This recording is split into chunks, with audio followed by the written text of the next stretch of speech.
Oh, um, I've been streaming every day lately, so we're gonna apply to jobs again. Uh, yeah, you know, previous streams I used to kind of get like fake whenever I see the number. Like I see 30 people on the stream and I get this pressure to like do something about it, and it's not really like worth doing anything about because they always leave, you know? And I think it's better that if I focus on being myself, because if I don't enjoy doing this, then I'm only going to regret spending time on this, you know?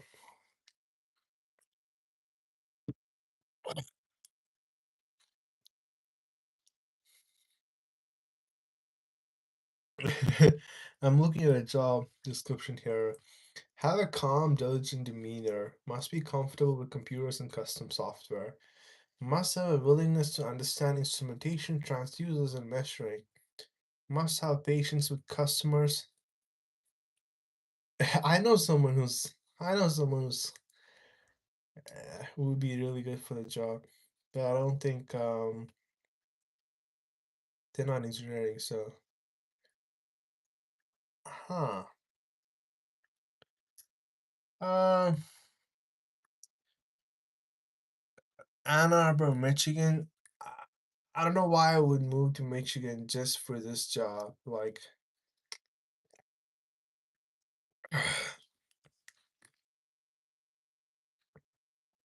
I'm gonna apply. Um, you can see like the president of the company. He's the guy who posted this job. You can see that there, and I could like, email him or like, I don't know, reach out to him on LinkedIn and ask him like, hey, I'm XYZ from ABC, and I would really appreciate the chance to interview for your company, but I'm not gonna do that. Cause who wants to move to Michigan? I'm in New York. Um, I don't want to move there. I mean, if they're paying a lot, maybe yeah, but I'm not even seeing anything here. They're not even talking about how much they're paying. So, mm.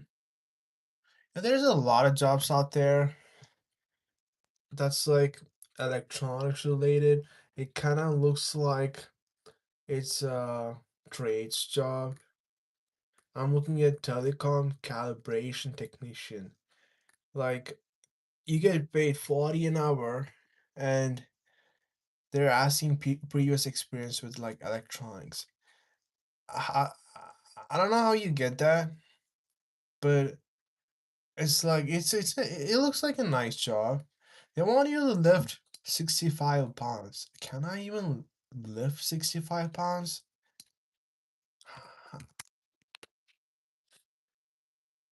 How much is 65 pounds? I'm dressed a little weird for the beach. I'm not in I'm not at the beach. I'm in my room. It's just background. Uh, I think I'm dressed, and it's also nighttime here. I have the window open. I know.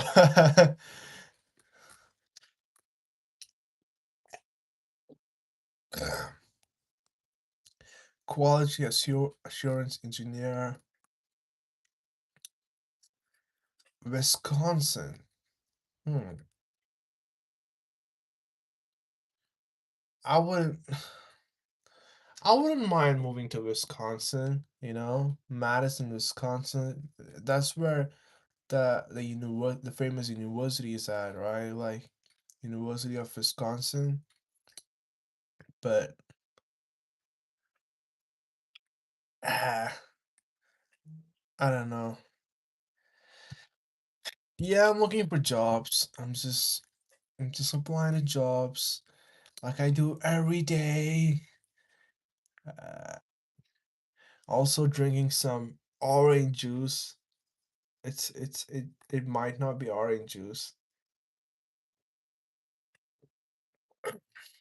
Just getting my vitamin C.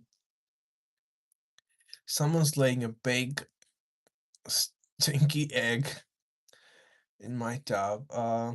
Good luck with that. Uh, yes, I did. Yes, I did. I did apply for tech support. I mean, I just applied to one. I applied to everything. Hmm. I'm applying to like QA jobs. Um, Mostly like engineering roles. And I swear when I was looking at this thing yesterday, I was thinking like there's like so many QA jobs out there.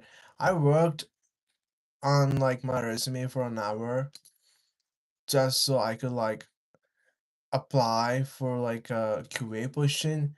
But today I'm looking it up and it's everything's like not technical at all. Why is everything like grades? Oh wait, I found a job. Quality assurance engineer, manual. Hmm. Uh, it says API testing experience is a plus.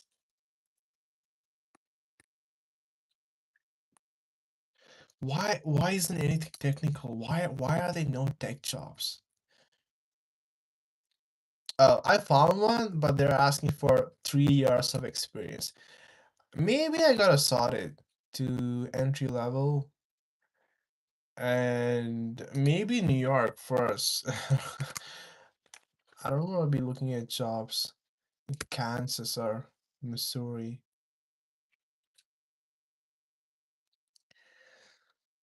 I cannot weld truck axles on the side of the road.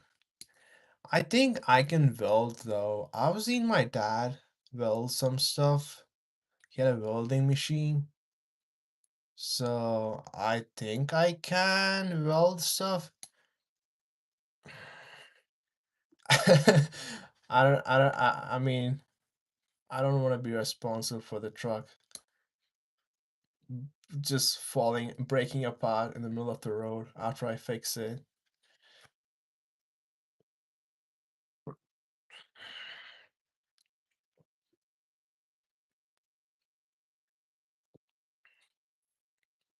Hmm. Okay. I think I have a really good one here. Why do they not like uh why do they not talk about this is Lean Six Sigma, corrective preventive actions. Yeah, I don't think these are technical.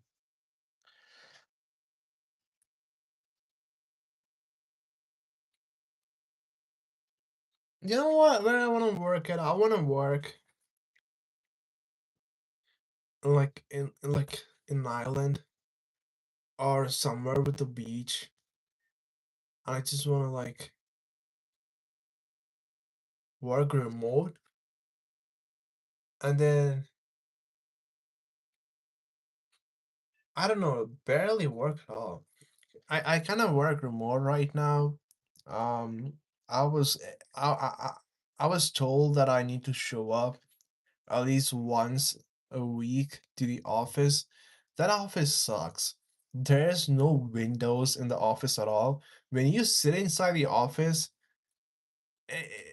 it's like the whole day passes by and you never even realize like what's going on outside. Like There's no sense of time when you're inside that office.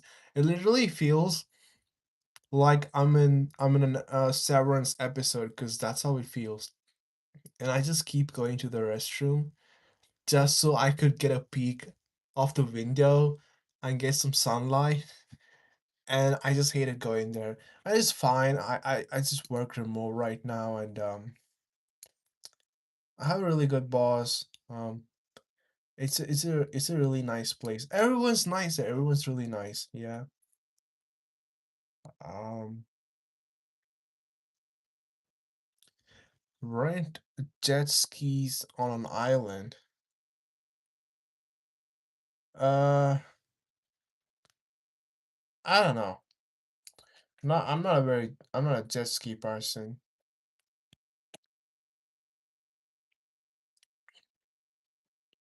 but I would rent a charter boat and maybe like go deep into the sea and fish, I guess. I was looking at this video today where this couple they just bought out like a floating house in the ocean, and they harvest like pearls from the ocean. And it's just I think it's just so cool. And they have this like floating island thing where they just like grow their own um plants, like they have their own garden. Deep sea fishing. Yeah, that would be nice. Deep sea fishing. You know, you know how they have like pressure washing for like driveways and stuff like that? What if there was pressure washing where you're cleaning like coral reefs and old boats? Oh, it'd be so cool to explore like sunken boats. Not for the treasure, but I just think it would be really cool to just go explore one. Be really, it'd be a nice experience.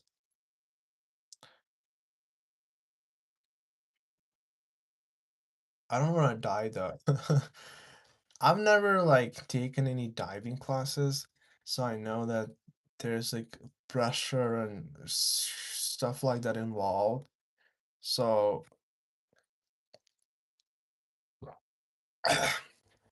I know that it's not something you can just do because you wanted to one day, you know?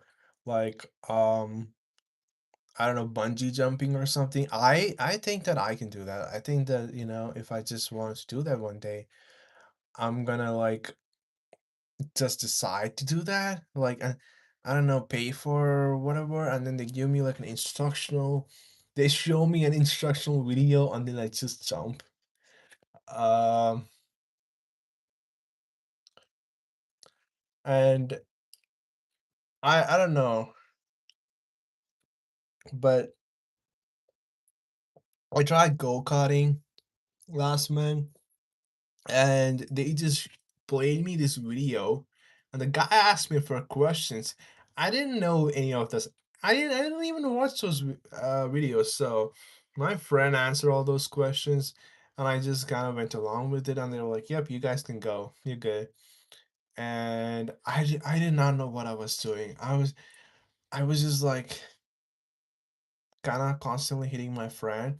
My friend was really good at go karting, and I was scared. I was scared at every turns. I was just so scared to like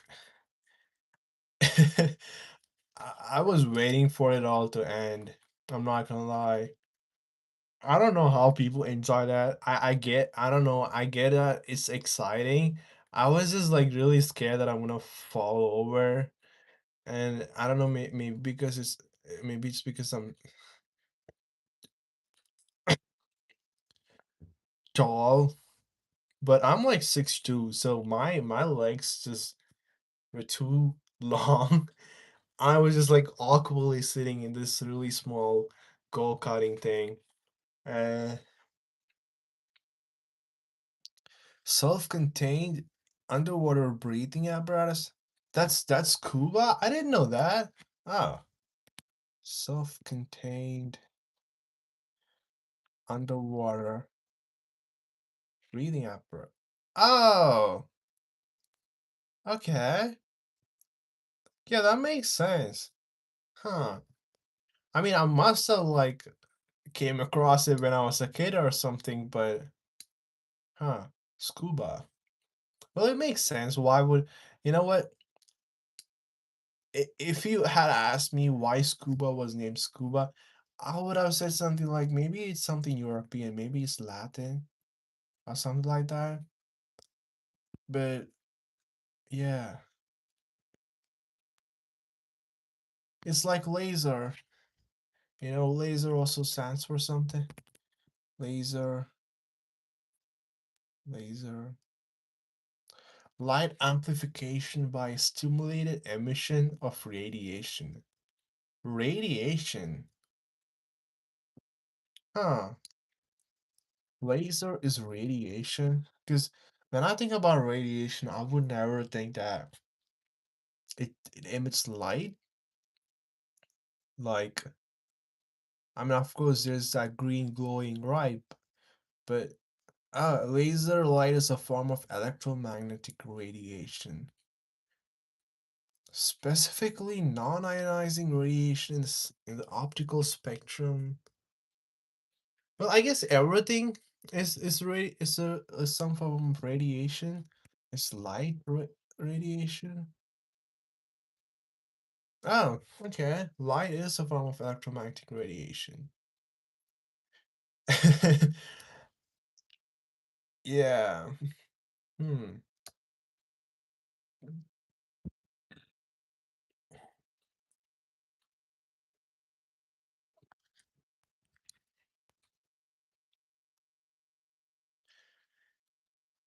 QA lab technician 12-hour night shifts. Delhi, New York.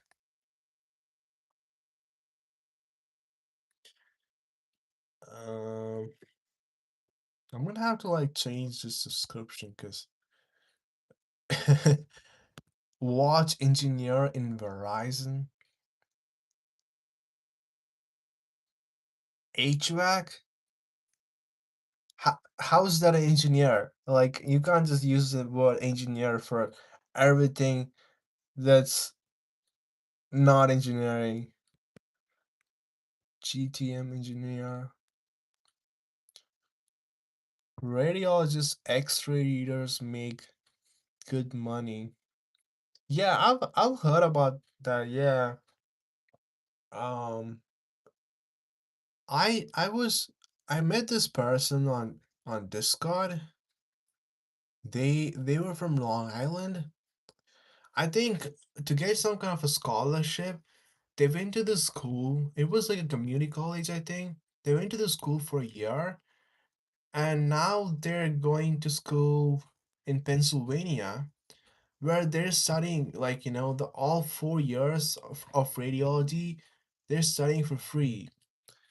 And I looked up the salaries, and I think it was how much was that?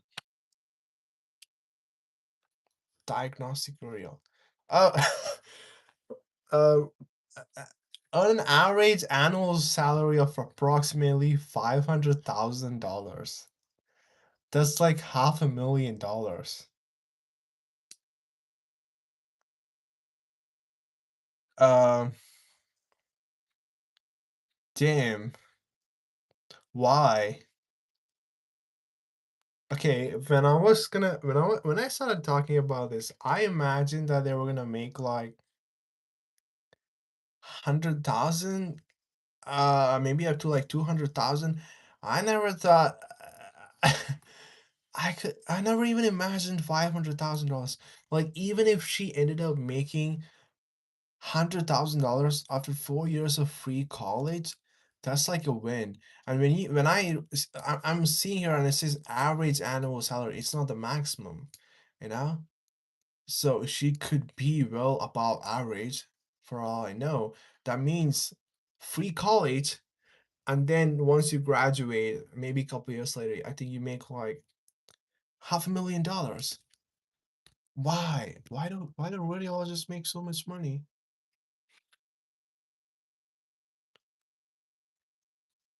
Oh, oh, okay. They need special training for 7 years post medical school, and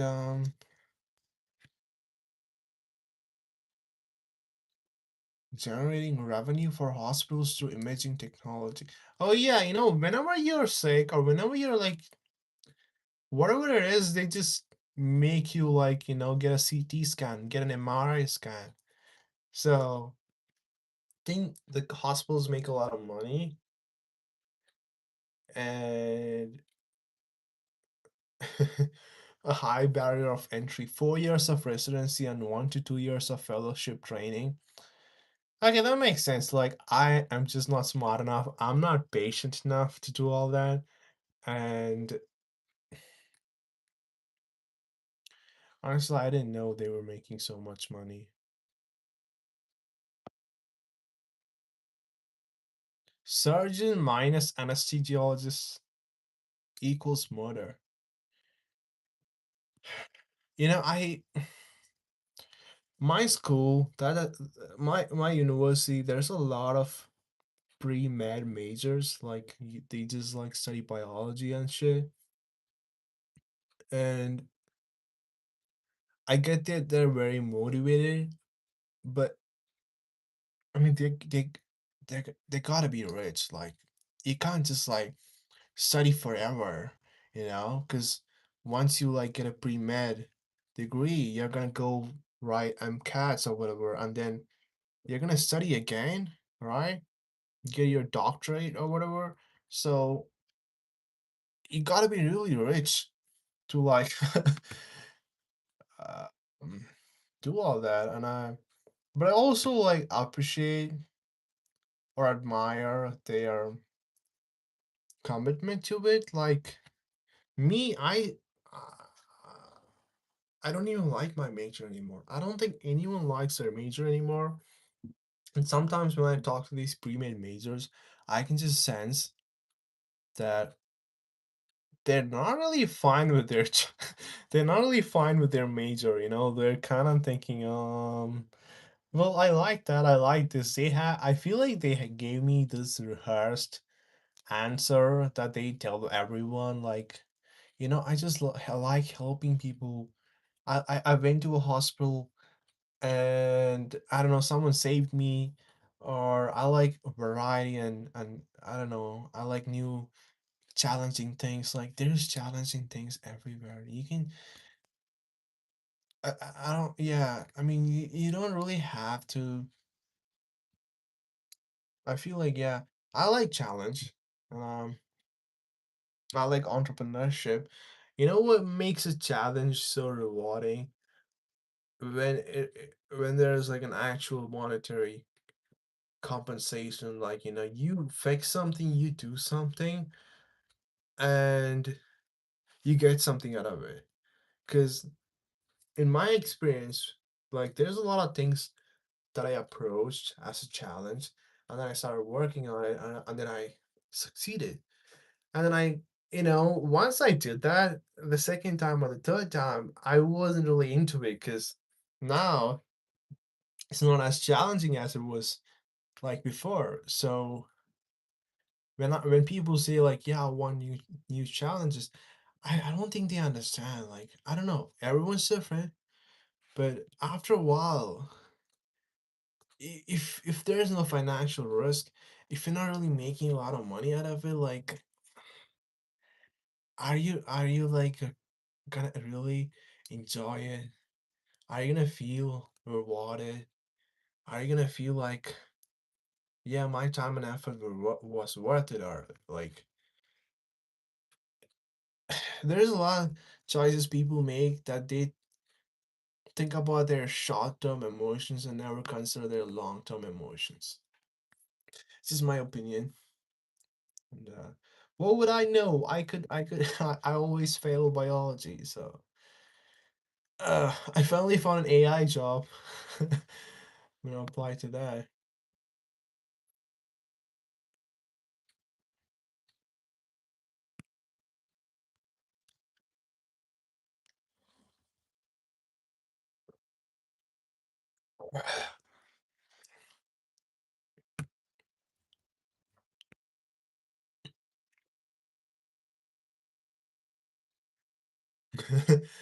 Oh, this job it pays a little bit more than minimum wage. Their preferred universities are Carnegie Mellon, CMU, UC Berkeley, University of Illinois Urbana-Champaign, University of Washington, Georgia Tech, and Cornell. Like, this is unfair. You can't. Is this even legal? Are you good at day trading? I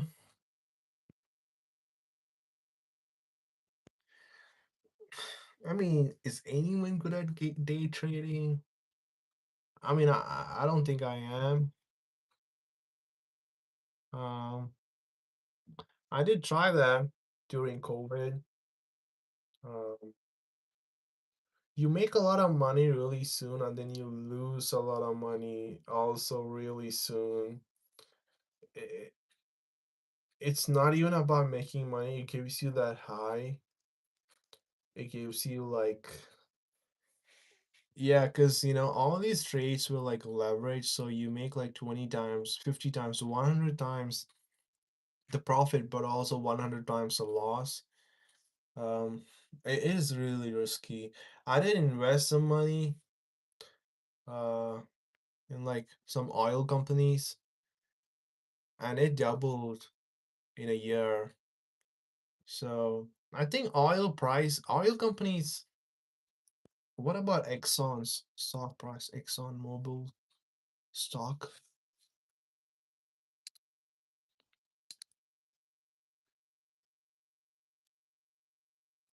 So March 30th, I don't know when the war started, the Iran war, but March 30th was the highest ExxonMobil stock has ever been in the last 5 years. And yeah, oh wait, the highest it's ever been since 1986.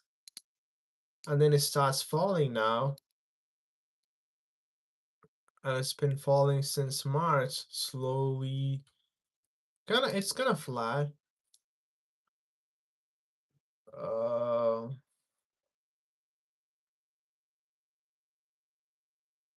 like when I look at the stock prices, like for ExxonMobil, of course, like I think they're gonna recover. Like it's not even recovering.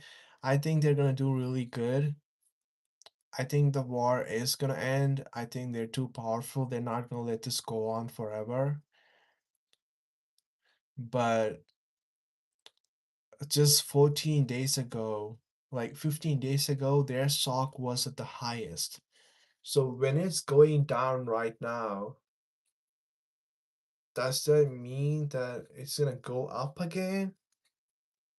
Or is it just gonna flatline? Like, yeah, I don't understand stuff like that. So all the oil companies, Chevron, Chevron is also the highest it's ever been. Uh, March 30th. What happened March 30th? When did Iran war start? When did um Iran block Hormuz?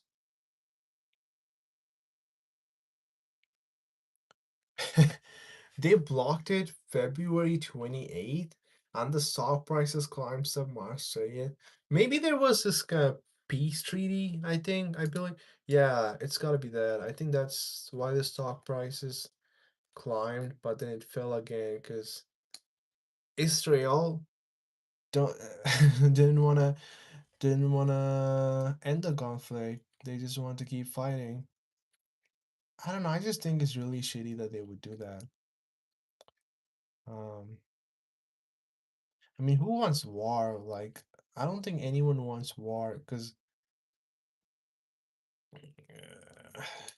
I mean people say war is profitable, but I think war in maybe smaller scales is profitable.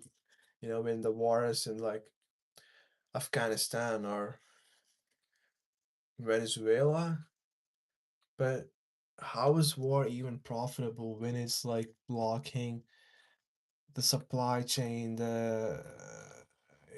like everyone needs oil, everyone wants gas. Mm,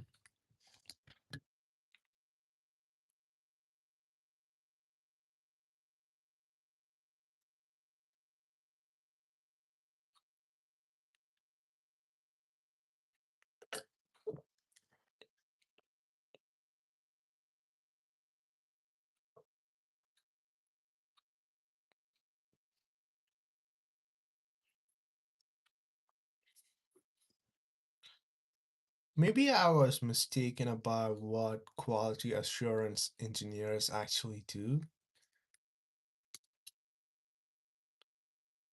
Commercial nuclear industry?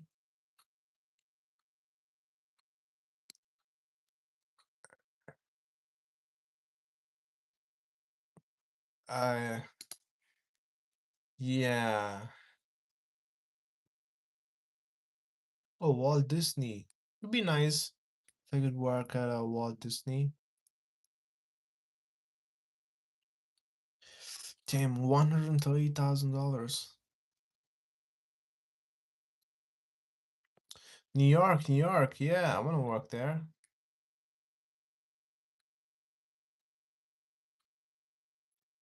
One thing I hate about software engineering jobs is the interviews. They're just so damn hard, and it doesn't even make any sense.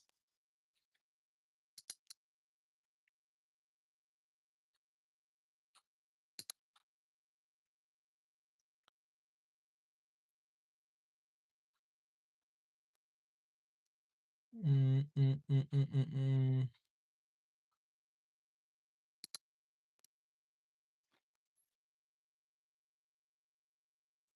Can I code? Yeah, I can code. Bro, just I can code. Um, I've been coding for several years. Um,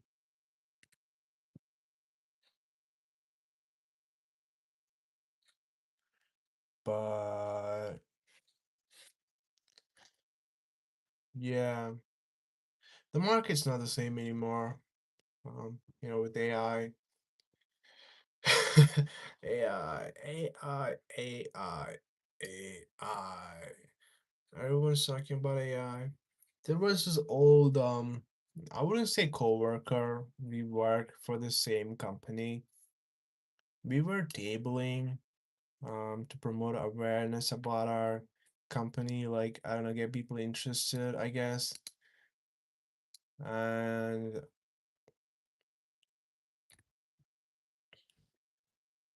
so I was talking to this guy about AI, and he told me like, "Oh, it's this huge bubble. You know, it's gonna burst, and everyone's gonna stop caring about AI, and all the jobs are gonna come back." I mean, it's a reasonable assumption. From what I'm hearing about AI, it's like a huge probability statistics engine that just like guesses what's the best next letter, next word, and it's just gotten really good at guessing. And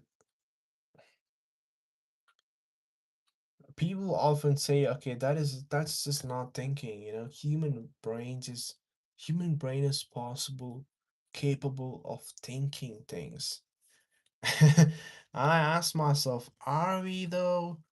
Like, I feel like we're just really fast at connecting different ideas, different memories, different facts. We store facts and we connect facts. And language, I think like we have a different processing area. Language, you just learn, and you have a vocabulary, and then you use the same words again and again. So I really think that um I don't know. I don't think this AI thing is like something that's gonna go away. It has definitely changed a lot of things, and the old people, they have like stable jobs. They're not gonna get fired. They're sometimes unionized, so they're not really worried. But I feel like this is like the industrial revolution or automation and stuff like that. I don't think it's gonna be the same ever again. But just because if your work can be replaced by an algorithm, it's gonna be replaced by an algorithm. Uh, and ironically, the computer engineers and software engineers who came up with a way to automata make everything automatic were the first to go.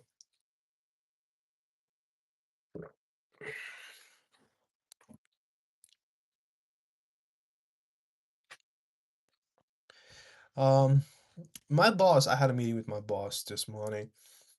She told me that my job is probably gonna.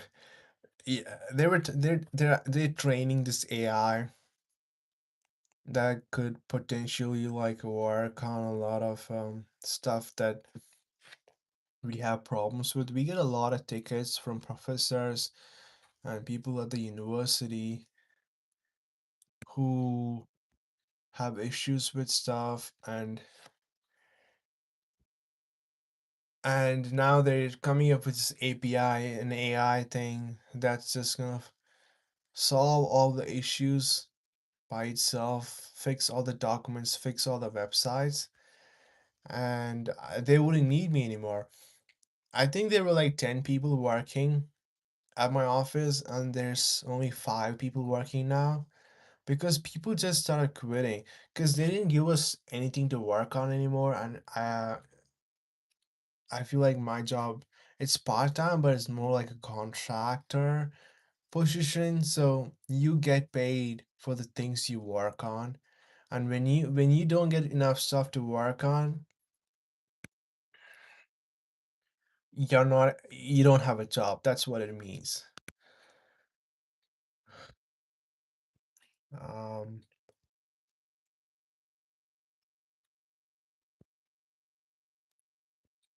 so it's not exact and usually spirals out of control. Yeah, AI do be like that. It is I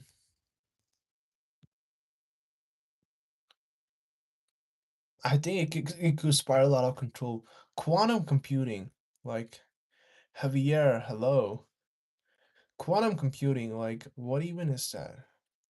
I tried to watch a video about it. I just can't seem to understand. Um, like it's so crazy that I can't even try to understand. Nuclear physics, you know, how am I'm not that smart, but I understand nuclear physics. I understand how it works. I understand why they need like, control rods and they do all this shit and you get like nuclear energy. It's a steam engine. It's like you heat it up, steam goes to a turbine and you like get electricity out of it. Quantum computing, the bits are ones and zeros at the same time. See, that's what I'm talking about. If they're ones and zeros at the same time,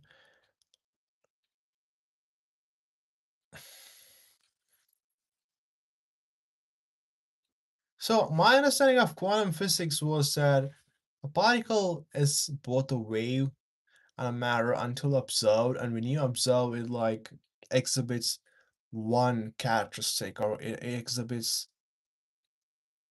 one avatar of whatever it is.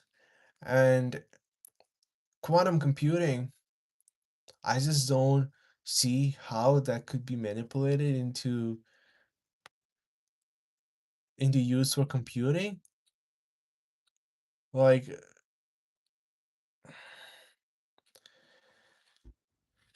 I don't understand. They're in a superposition state, but I don't know. That's just this is what I'm saying. People don't even understand AI. And there's just gonna be more stuff, and people don't understand that. And we're all just like old people who are like really bad with tech, and we don't even know like how everything works. We just can't understand how everything works. I think it's gonna be me in a couple of years, couple of decades.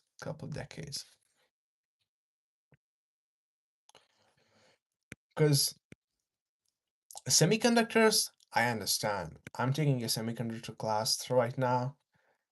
Um, Transistors, 100% understand. That's my major. Computer engineering, that's my major. I 100% understand.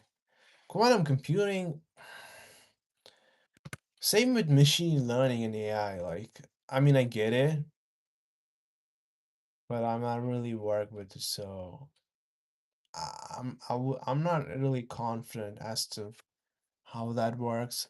Quantum computing is just so crazy. I can't even understand how that works. And I don't know if you guys know the YouTube channel Korgaskat, Korsakot. What I don't know. I don't know how that's pronounced. But he had a video about quantum computing I was watching yesterday, and I gotta say that's one of his first videos that I actually didn't understand.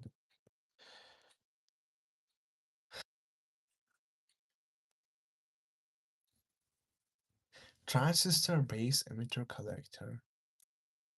Oh yeah, Julio Kotai. Are you like an engineering major? Because I don't think literally anyone, even like freshman year computer engineering majors know that that's what the transistor has.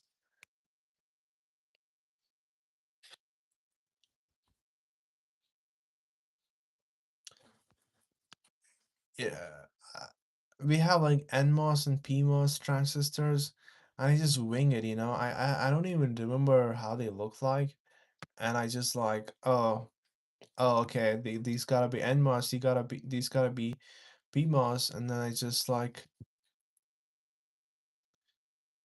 been a mechanic for 30 years. Damn. Yeah, that's damn. 30 years. I don't even know where I will be in 30 years. 30 years, I would be 50 years old. I will be 50 years old. Hmm.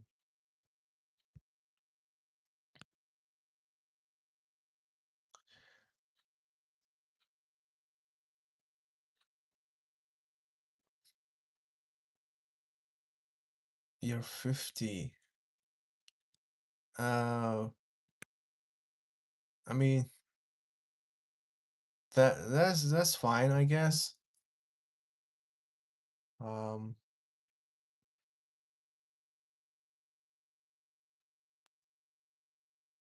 yeah, I'm just thinking where I would be when I'm 50. I'm also kind of tipsy.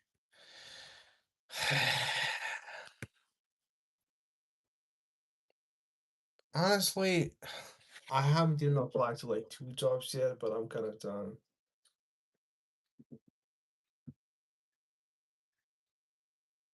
I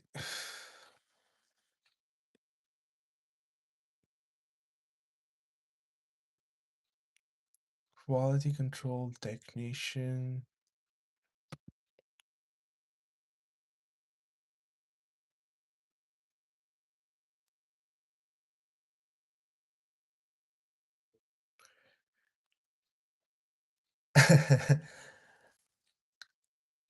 Insurance. I interviewed for this insurance company 2 years ago. Yeah, 2 years ago. The guy, he looked really, really mean, but he was really nice. Ended up giving me somewhat of an advice. Like he was giving me advice on what I should be doing. Because it was pretty clear that I wasn't gonna get that job. Um, get started, bro. Start investing now, and you won't have to work. Yeah, I mean, yeah, that is true. Um, I kind of like came to a realization recently, like, I'm just like looking at things the way they are. I talk to people in my class, everyone's kind of struggling to find a job. It's not just me, and I know that there's always that 5%, there's always that 10% who's doing completely fine. I know a lot of people who are doing really good, like they got like really nice internships, and they're fine. But also know, like, people who just are so demotivated because they don't know what to do, you know? And a bachelor's degree doesn't, it's not worth anything anymore. I don't know, it's just a lot of things. And when you realize that you are the 20%, you're that 30% who's just gonna keep failing in life. I don't know, I just had a really I failed this competition I was gonna participate in. I didn't even make it through the first round. And it just gave me perspective, just spent a lot of money, went on a solo trip to New York City, which is like only 3 hours away. I was falling asleep on the subway. I shouldn't have, because I was like traveling alone. I spent a night in a hostel, and they had like really thin walls. I was sleeping next to this guy who was just really high and laughing all night. And I realized that I was doing all that to like distract myself. I was doing all that to like tell myself that I'm capable of doing something. I was back and I watched this really nice show called Beef. It's about this Korean American guy.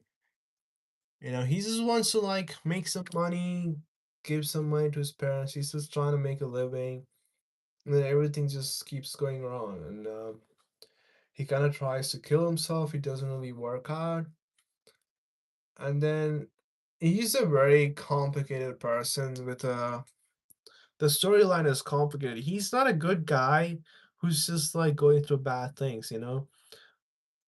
At the end of the season, you realize that he's made unforgivable mistakes. He sabotaged his brother's college admissions so he wouldn't go to college. So and he would like just stay with him and look after his parents' business. So he's a pretty complicated character. But I think what I finally realized, and I got this haircut because I liked his haircut, um, but it was signifying something. No, it was signifying acceptance with who you are, acceptance with how unfair the world is, and then just like letting it go, not giving up, but letting it go in a peaceful way. I think one of the biggest problems that I've faced, I think a lot of people face, maybe it's just a cultural thing, but you're ashamed of not being that person. You're ashamed of not getting a college degree, not graduating and having a job, and so many things. And there's all these milestones that you gotta achieve, and even if you did bitch about this to people, they're just gonna say, you have plenty of time. This person, they never got their degree until so and so. They're so successful. They took this major in college, but look where they are. They're like the 1%, And the very point of it is that we are kind of the bottom 20%, the 30% or whatever. I think that number is increasing, and that's why a lot of young men are so angry at the world, angry at everything. And like, I do agree that it's just not worth it. I remember this quote. Anger is like, it's a Buddhist quote. Anger is like holding hot coal in your hands and then waiting so you could throw it on someone else or something else. It's just gonna burn your hands. And that's when I realized, like, hate is something that's just gonna like destroy you more than the other person, other thing. A lot of young men are just hating hating the outside world, and I feel like they're just being more miserable just because they're hating, and so yeah, that's then I came across this concept of herbivore men in Japan. They're just like very like the name, they're just like very easygoing, pleasant. They don't really get into conflicts. They work a stable job, an average job that doesn't pay a lot. It's not very demanding. That's also important because it's not very demanding, and you're not really like working in the mines, or you're working night shifts. You're not really doing that. You're just working a 9 to 5, and it pays enough to live in that one bedroom studio apartment those guys live in. They watch anime and they just do their own shit, and they're happy with that. And I kind of met a guy like this. He was rich though. He wasn't one of them, but he was rich. But when I talked to him, like, what do you do? Like, what do you do other than like going to classes and going to school? He told me he just like watches anime or read manga, and that's all he does. And somehow I realize now that that is just so peaceful. That is just so freeing, because he is not letting the world control him. He's not letting the shame control him. He's not ashamed that he's not really doing anything. He's doing his best. I feel like everyone has a set energy level that you can't really keep pushing yourself to be something that the world wants you to be, something that your parents want you to be. And that's when I realized that you need to let go. And I love that about like Japanese culture, that specific subculture, because it is just so accepted.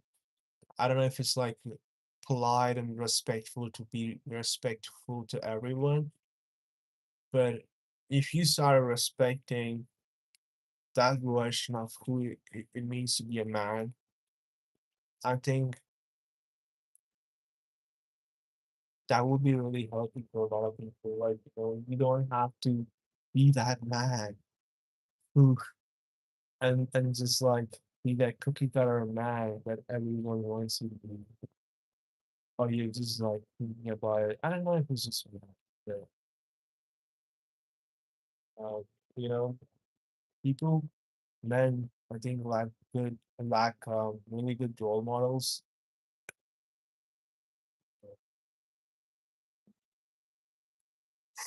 Yeah, that's my rant. I still gotta find a job though.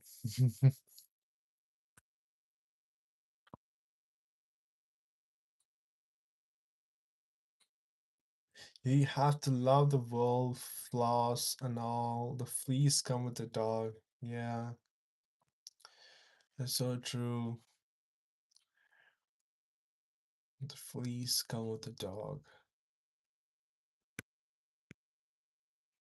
Hmm. That's it. That's a good code.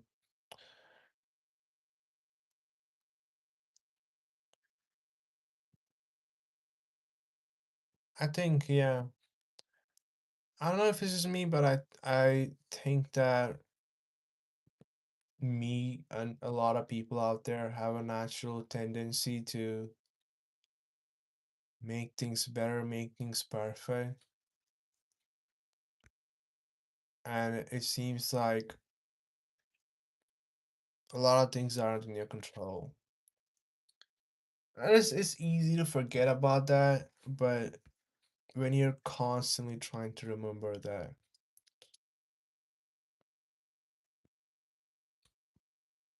you need to work hard. You gotta be that person. You gotta like climb the ladder. And Joaquin Ramirez. Hi. So you just put all this effort into being someone you're not. Being yourself is the most important thing in life ever. It took me so long to realize that. And I know that sometimes people say that that's like bad advice. Like, you can't just be yourself. You gotta like act like yourself. You gotta like pretend that you're normal. So people kinda are open towards like getting to know you.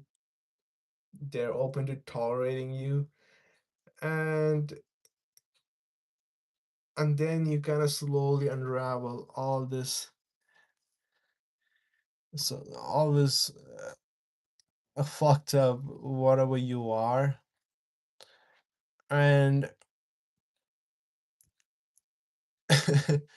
but I think you need to do that. I think you shouldn't get lost in trying to be someone else. And I think I was for some time. It is also like sometimes it's just like people confuse you. I'm really into British TV shows, British whatever. I like to drink tea, which is like in India. Tea is from India. Like they were like they colonized India and they were like exporting tea from there. And this friend of mine, she was saying me that I'm kind of obsessed with British culture and then I probably have like a kink for it. I'm like, no, so when you really do like something, and she calls she, oh she there was this one time she was like, yeah, I'm acting too white, and sometimes people say stuff like this. I think they make you question whatever you like, do I really like this thing because it's good because I as a person like this, or is it just the media just forcing things upon me and I just ended up liking this because I don't know how to describe it because it was forced upon me. But the Japanese call it ikigai. Um,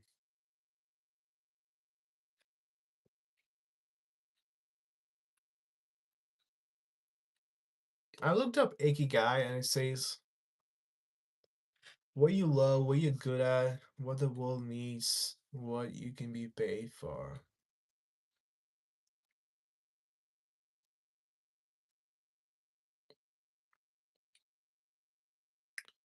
I think it's a much more simplified concept. Um, I I would generally like stick to like the five pillars of happiness. I think that's what I think it's called. It's like having responsibilities, being around people, people who like you, people who like appreciate you and value and respect you, and feeling like you have control, Um, yeah, whatever. Those five pillars, I think, paint a much more clear, better emotional picture. Just because, like, when it comes to control, like, you may not feel like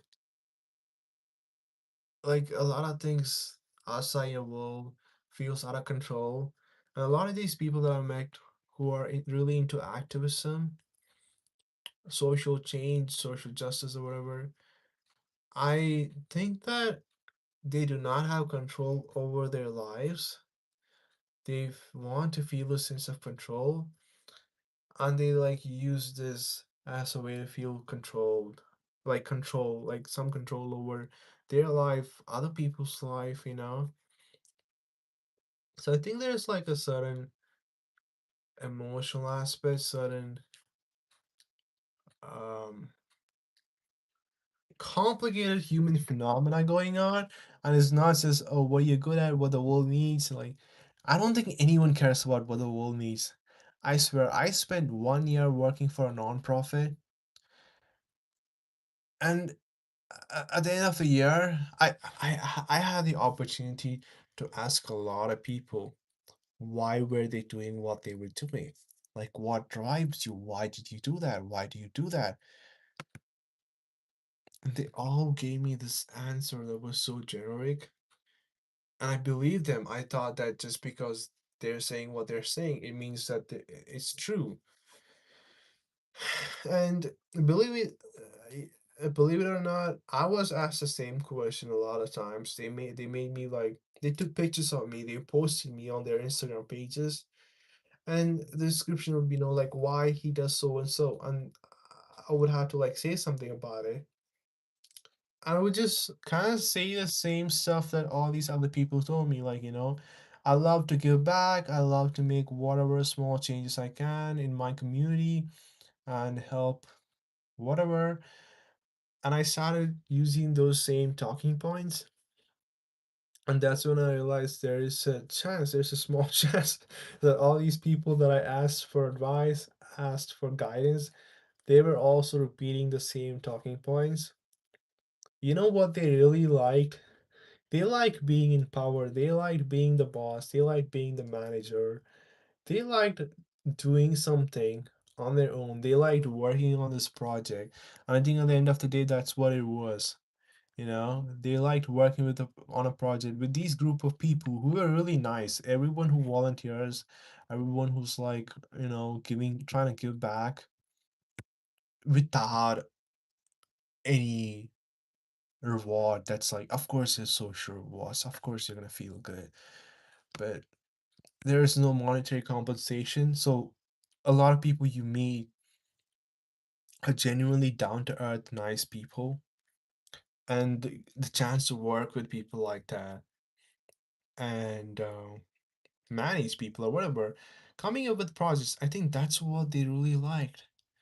I don't think they liked to help people. I think they liked the fact that they were controlling this project. Yeah, problem solving is very rewarding.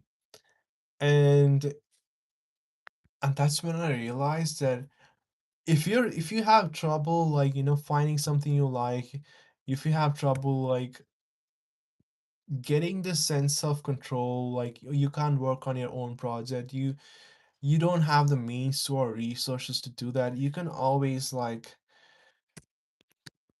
just find your way to some volunteering thing and then move up the ladder or something, move up the ladder. Yeah, but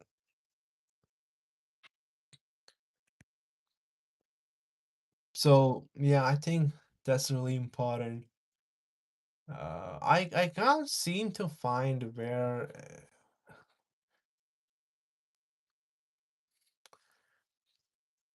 5 pillars of happiness. pillars of happiness.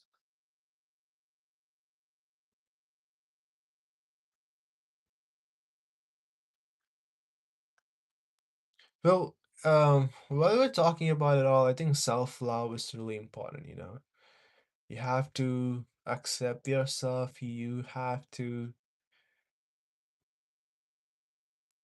oh, authenticity. Like, authenticity is also, I think, one of those pillars. You have to be authentic. You need to have at least some people in your life that you can be open towards, you can be honest and vulnerable to, and mm, like emotional support, and more importantly, emotional support diversified. Um, I think if you just like dependent on just like one person, you just like, I don't know, if they're gone, it's gonna suck. So having like multiple people to depend on, um, it's gonna make you feel good because you have this sense of, I don't want to use the word options, like, oh, you have options. No, but you don't, you're not gonna do stupid things just because this person is the only person you can depend on or talk to anything about. Like, I think for a lot of guys, maybe it is like that. Accepting yourself keeps you at peace. Yep.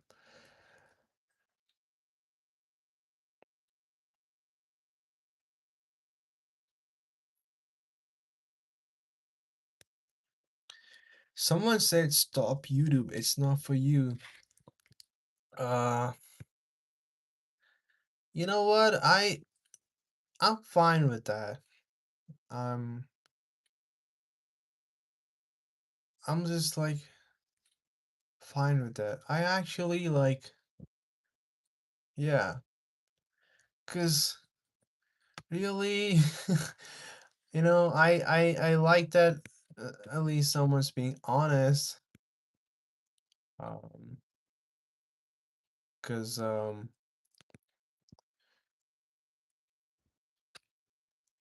just walk the road of life, and there's just a lot of roadblocks, and sometimes I wonder why, but you never really know why that person didn't hire you, why that person rejected you, why that person didn't like you. And I think you gotta stop wondering why, because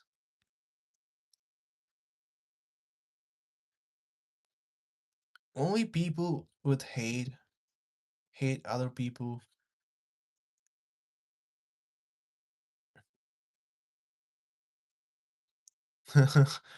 Yeah, I am new at YouTube streaming. I discovered streaming like a week ago, and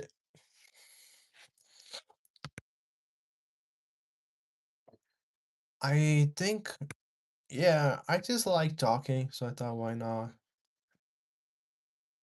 I've been posting on YouTube, like I post private videos. I don't really publish any of them, but I post it privately. I have like 2 years worth of videos. It is really if you go look back the past 2 years, I did that, I think, some time ago, and it's just like funny how far I've come, because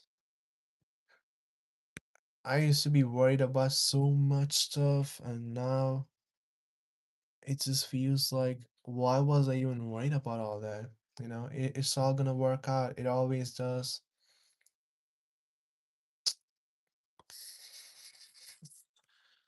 Oh, thank you.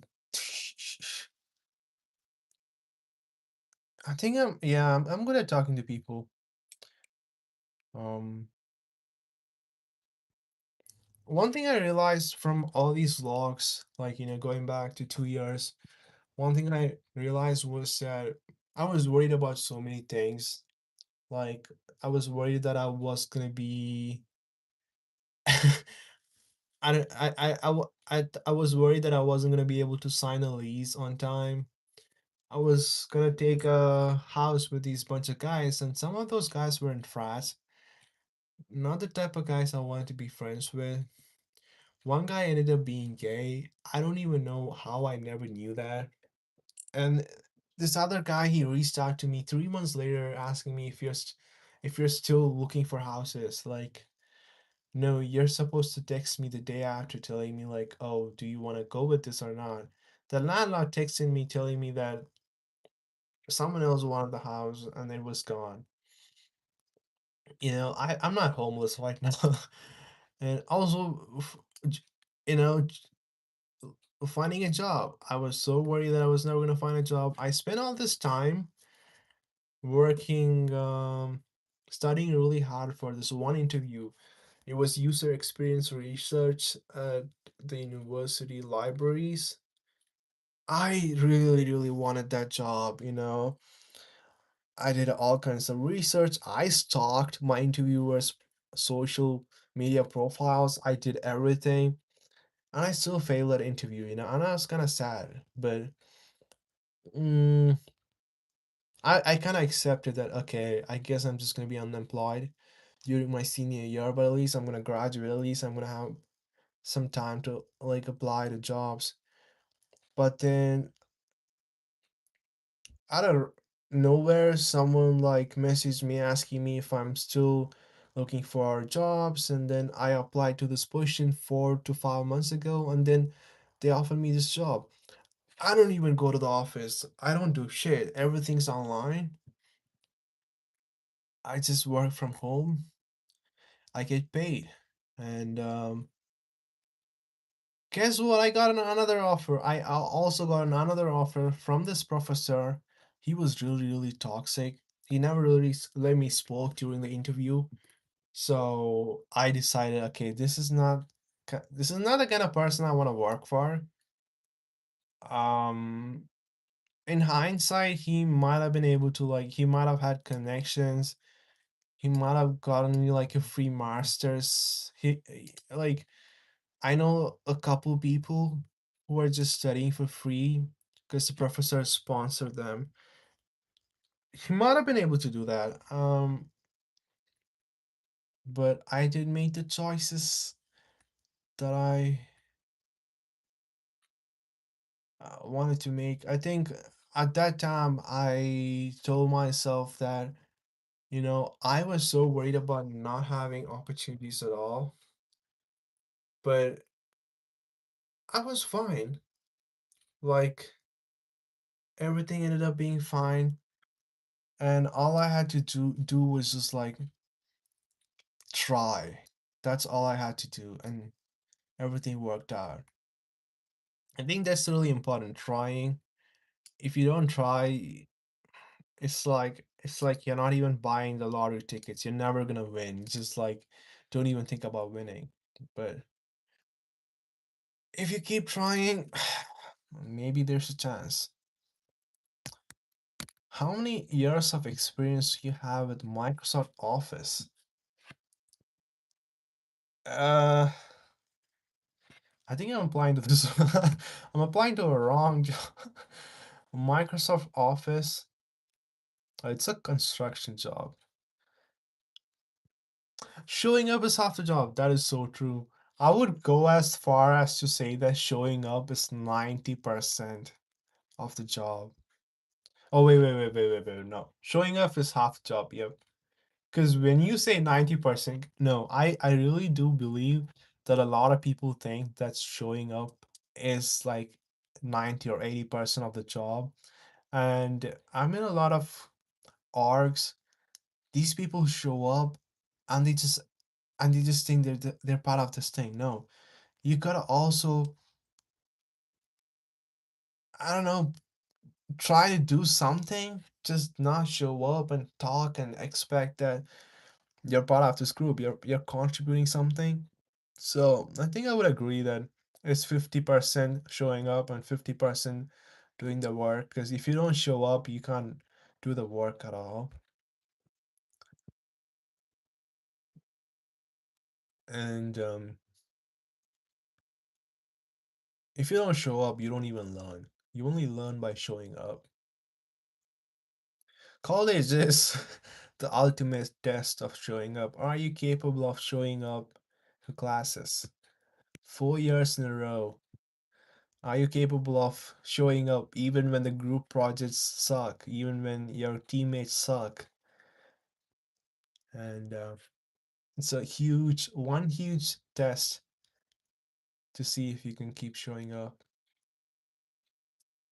And sometimes it's not easy for some people. One of my friend, um, she tried really hard. She doesn't have a dad. I think she tried really hard. Her only friend was her roommate, and they got into a fight, and they stopped speaking. And apparently, she just went a month without speaking to anyone. She was just like going crazy, and I think she was like, she had like student debt, and she just like gave up.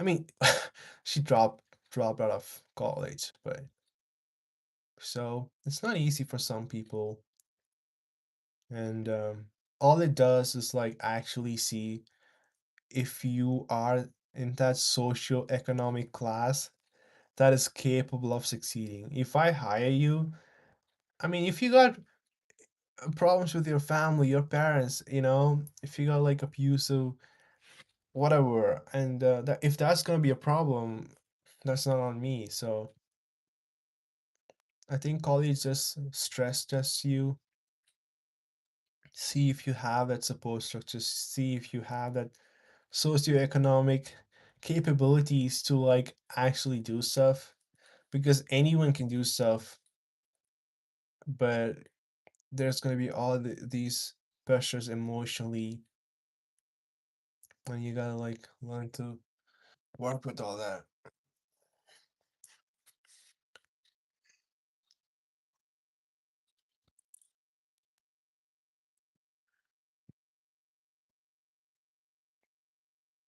Hmm. I think another pillar was belonging, for like the four pillars of happiness, five pillars of happiness. Um, I still haven't really figured out the belonging pillar, because I'm really good with networking. I'm really good with not meeting new people, but I think building relationships with people. Um, I'm always like authentic, and I'm not really fake, and I think I let people know that, I'm looking to make new friends, and so it works out. But yeah, it is transactional. All friendships are to some level transactional, so I'm still figuring that part out. Like I do have friends, and I don't really talk to people about stuff. I talk to different people about different stuff. There's this one friend I talk to about like jobs, and another about like what do I even talk about? Some people I don't talk to anything about. And I don't think talking is the answer either. You can't be just like bitching about stuff to your friends. um it's just like subconsciously thinking that, okay, a group of people think you're not crazy, you're a normal person deserving of respect, and they value you or something. And when you're in a friend group or something, you just like mutually gonna agree that okay, we're just gonna all respect, value each other, and just gonna let the uh, let time decide what's gonna happen, and just like see if we're all gonna vibe. And it all comes down to proximity, highly transactional, and yeah. I wonder if people have true friends. I mean, how do how do all these, I don't know if it's true, but like in the movies and TV shows, you have these guys who are like friends since elementary, or he's his best man or something like that. How do you have lifelong friends? I heard that's how things are in Germany. Like these guys form friend groups really early, and then they just like stick to it for the rest of their life, and it's really hard to break into something new. True friendship is reciprocal. Um,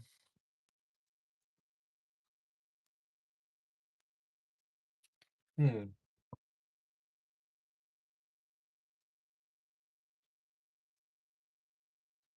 Yeah.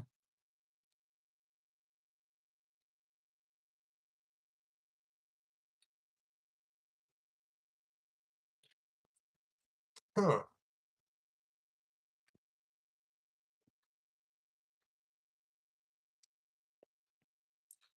I think, yeah, I mean, you would expect that friendships should be reciprocal, even though it might be transactional.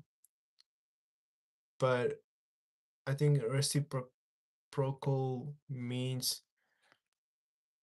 what I'm trying to say is that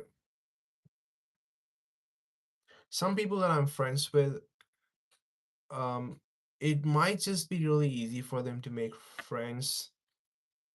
You know, I'm of course they care about me, they value me for who I am, and they're good people. But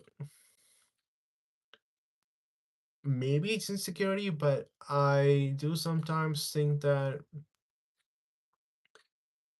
I get more emotional value out of a friendship than the other person is. And I guess everyone's just afraid of being alone, and then you just like spend a little too much effort on people, spend too much money on people, expecting that they would be reciprocal. Um, and they are sometimes, but I think that's like a good rule to have. Like, if something's not reciprocal, you just know that that's not a true friendship. Because there's been times where I like gave some guys like some money. It wasn't a lot, it was like $5. But you're supposed to like pay me back. Like, and I know like $5 is something to these guys. It's not like they're like crazy rich. There was this one time they were asking me if I had enough money. It was like $20 to go see this orchestra show. It was just full of old people. And I know like $5 is something. He never paid me back. And I feel like paying people for stuff, like just giving them money and them not paying you back, is just like it's just the easiest way you can know that they're not someone you're gonna be friends with. um because I've seen a lot of people. I don't think it's their personality or character. I want to believe that it is about respect. And some people just think that, you know what, I'm not gonna pay this guy back and it's fine. Because what is he gonna do about it? I don't really, I'm not really, I don't think I'm gonna be fine with never seeing this guy again at all. There's been times, got Uber rides for a bunch of people. Didn't really know them very well, but I would have expected them to like pay me back. But mm, mm, mm, mm,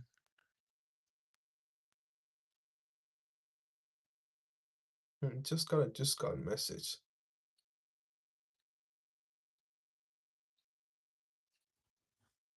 He suggested that I join the school in New York City.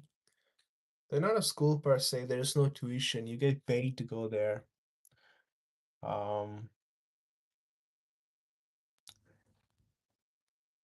no disrespect to this guy.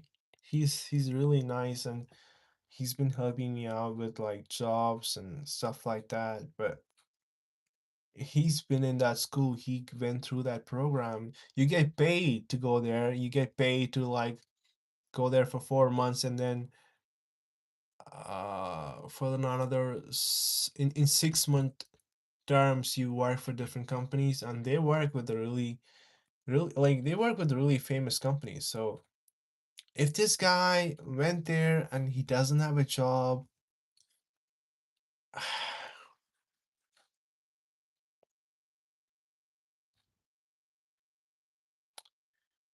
I'm just like asking myself like, is this program worth it? Again, it's free, so I wouldn't mind applying to this. You get paid to learn stuff and work with really big companies, but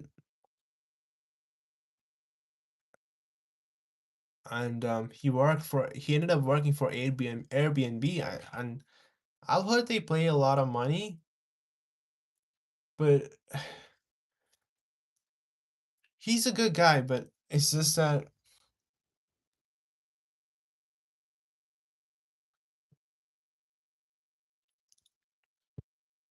I don't know. I don't know if the program's worth it. He got out of the program and he worked for another less than a year. He got out of the program January 2025 and he worked until December 2025 for like two other companies. Um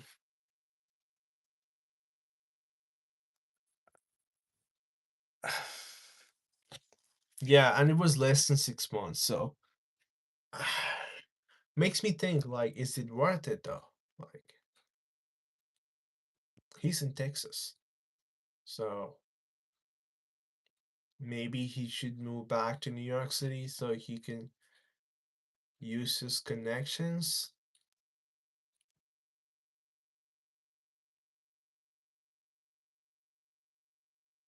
I also talked to another guy. Talked to him like met him 2 years ago on the bus. He was a friend of a friend, and I reached out to him on LinkedIn. I asked him about like the job market and like how he's doing. He told me that he's living with his brother. He moved to Boston. Um, I think his brother is employed.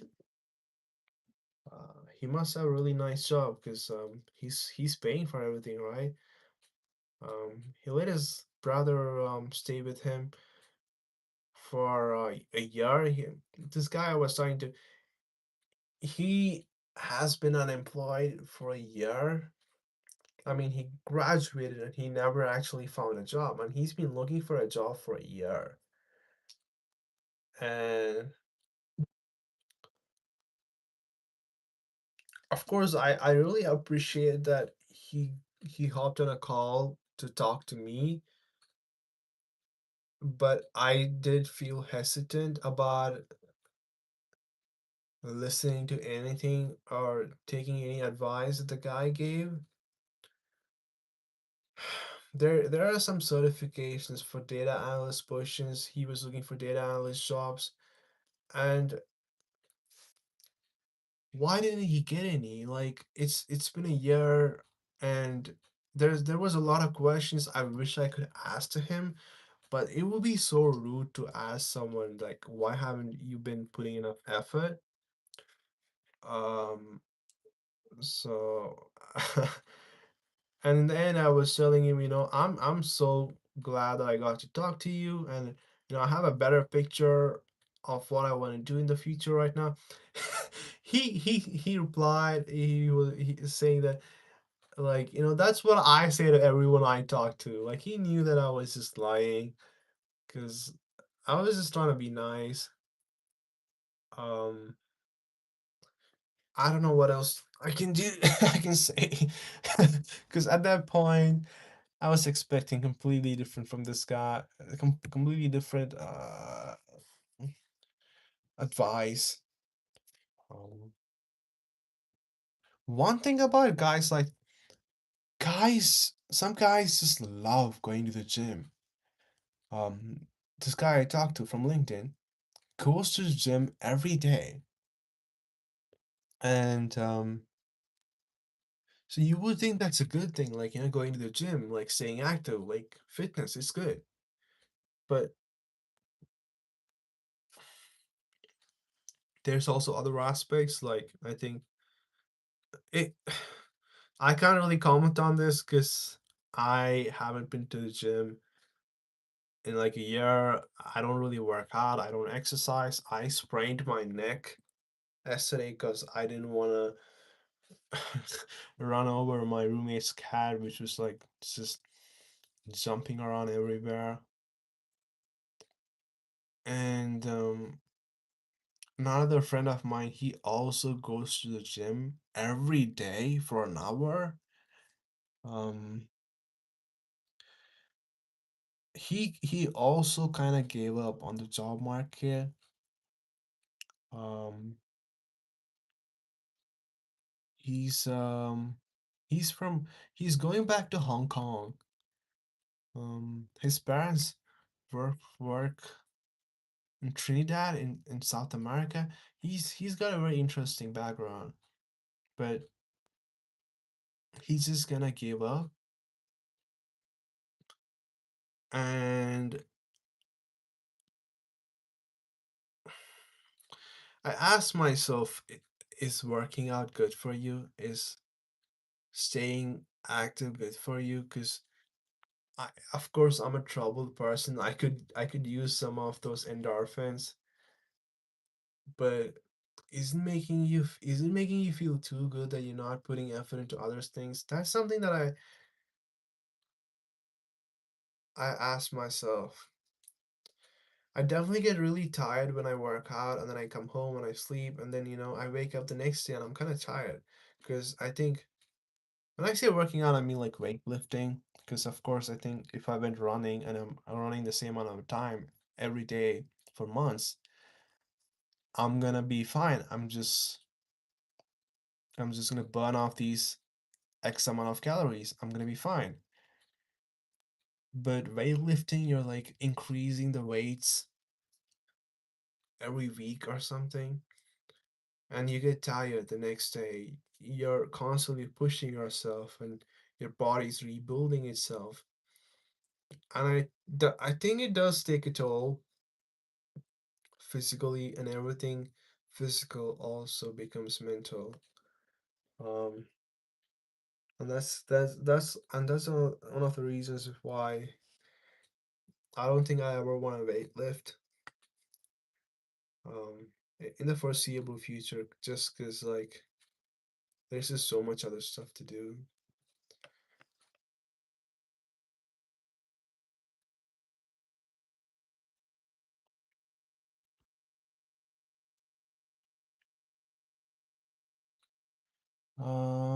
Definitely better to apply for jobs that you meet 80% of the requirements, and ideally a handful of preferred requirements.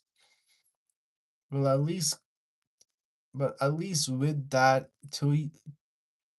what is that? TIL? Oh, that's the name of the company. TIL job. That's basically always an option. Every 4 months, give. Oh, okay, they have a new cohort every 4 months. I feel like the company is doing better nowadays too, since it's been more engaged with DBT, which is essentially something to check out. There are so many acronyms. What is DBT? Uh, oh, DBT Labs. Huh.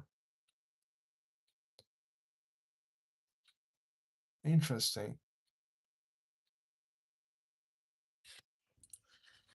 I think I'm gonna end the live stream soon. It's like 1 a.m. Probably gonna go sleep. Um, yeah.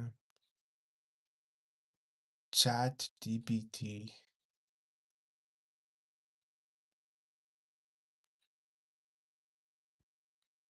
DBT.